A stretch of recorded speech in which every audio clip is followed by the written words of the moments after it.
Financial fraud charges against Trump puts light on abusive tax scheme. Tax breaks for donating land for conservation are being manipulated by some unscrupulous landowners.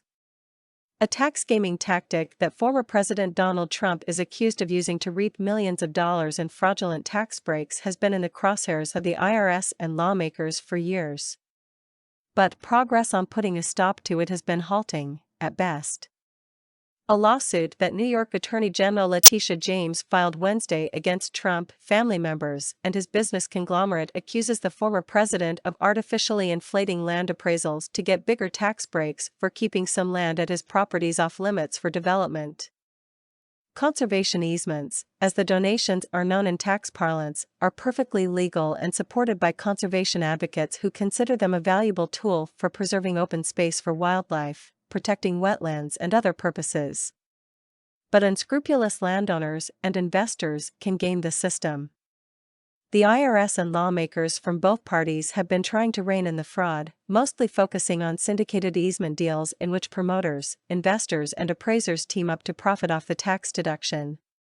In Trump's case, he and his business were acting on their own rather than as a syndicate, James alleges. But the suit is likely to draw attention to the wider problem of conservation easement tax breaks. There are many ways to abuse the conservation easement deduction, say, by inflating the valuation of the donation or violating the terms of the easement, said Adam Looney, an economist at the Brookings Institution who has studied the issue. Syndicated easements have basically weaponized the technology for widespread sale. But a single individual with a lot of money or real estate can just achieve the same outcome without having to pay the middleman. Trump has claimed conservation easements on several of his properties. James' suit zeroed in on two in particular, at his Seven Springs estate in Westchester County, New York, and at the Trump National Golf Club in Los Angeles County. Trump and his business manipulated the appraisals to inflate the value of the donated development rights with respect to both conservation easements, according to the suit. In the case Seven Springs, a 2016 appraisal concealed from appraisers several problems with the property that would have lowered its estimated value, which ultimately, and fraudulently, reduced Mr. Trump's tax liability by more than $3.5 million, James alleged.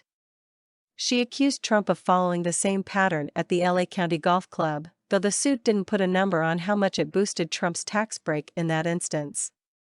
While the allegations against Trump don't involve a syndicated easement, they are likely to bring that issue more attention, too. Investors have been known to make several times their initial stake in the land deals. Both the IRS and a bipartisan group of lawmakers, including Senate Finance Chair Ron Wyden, Democrat Oregon, and Senator Chuck Grassley, Republican Iowa, a former finance chair, have sought to crack down on those schemes. In recent years, the IRS has brought more investigative firepower to bear on syndicated easements. The IRS says it now examines 100% of those deals and has challenged hundreds in court.